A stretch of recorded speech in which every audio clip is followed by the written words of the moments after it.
Pedro Gonçalves amefanya kikosi chake hasa kwenye eneo la katikati, jinsi ambavyo amekuwa akijaribu kuwa rotate. Hakuna mtu ambaye alikuwa anaonekana zaidi kama ndio sitting midfield. Yaani kuna wakati utamuona Max yuko pale, kuna wakati utamuona Mudathir, kuna muda mwingi amespend pia Duke Abuya, lakini nao pia ulikuwa unawaona wote kwa pamoja wana flow kwenda kuisaidia timu kwenda mbele, kurudi nyuma, wako kwenye namna hiyo. Bila shaka ndio namna ambavyo ameona ni bora zaidi kutibu tatizo ambalo liko linaonekana timu kuto kuonyesha flow nzuri ya kiuchezaji bila shaka. Yes, na amewaamini zaidi wachezaji waliopo Yanga na wameifanya kazi hiyo vizuri zaidi, kwa sababu umegusia swala ambalo ni bora ambalo lilionekana kwenye mchezo. Katika muundo wa 4-4-2 ambao alianza nao, naona wote hapo kwenye fixed position. Pakome kwenye winga ya kushoto, Max kwenye winga ya kulia, then Mudathir pamoja na Duke ndio ambao wanatawala ile eneo la katikati, juu Ekua pamoja na Dube. Lakini kwa kiasi kikubwa watu kuanzia Mudathir, Duke Abuya, Pakome pamoja na Max Zengeli plus na Ekua mwenyewe, wote walikuwa hawatulii kwenye sehemu moja ambazo walikuwa wamepanga. Unaona kuna rotation kubwa ya wachezaji katikati mwa uwanja na pembeni, wote walikuwa wanapatumia vizuri kabisa. Plus na mikimbio ya Dube kuliacha eneo la 18 na kurudi nyuma.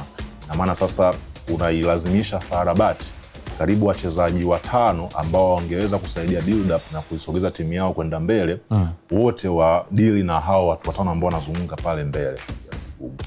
Na hii ilikuwa inatokea pale ambapo Dar es Salaam Young Africans sasa hawana muda mrefu wakiwa na mpira, kwa maana akiwa out of possession wanajitahidi kwa kiasi kikubwa hao watu 5, cha kwanza utafute mpira kwa kasi kubwa na kwa nguvu kubwa, alafu akiupata wajaribu kubadilishana pasi moja moja, huku wakiendelea kutafuta eneo hatari zaidi la kuweza kuidhuru FAR Rabat. Na maeneo mengi kwa Yanga yalikuwa yana hatari katika ule mchezo, sio kushoto, sio katikati, wala sio kulia. Ni kulingana sasa na namna ambavyo wachezaji walikuwa wako tayari kuyatimiza hayo majukumu, na kila mmoja alikuwa anafahamu jukumu lake lilipo. Nikianza na Pakome Zouzoua pamoja na Max Zengeli. Hawa walikuwa ni watu hatari zaidi kwa Yanga. Kwa sababu gani? Walikuwa hawamkabi mtu kwa mtu ile aggressive, walikuwa wanakaba zono, walikuwa wanazingatia zaidi heavy touches za mpinzani. Nikisema heavy touches manake ukipewa mpira unapoupokea, ile touch yako ya kwanza ikiwa ni nzito kiasi kwamba mpira unakuacha kwa sentimita kadhaa, manake mchezaji hatari mwenye maarifa anavizia ule mpira. Hakuvizia wewe ambaye una mpira. Anachokigizia ni ile heavy touch ambayo umeitouch pale. Manake akiupata ule mpira, akili yake sikiungo mshambuliaji, akili yake inachaji haraka sana, manake ni mtu hatari sana. Unapopewa pasi hakikisha mtulizo wako wa kwanza wa pasi unakuwa ni utulivu. Kwa hiyo hao kwa Yanga walikuwa ni hatari sana.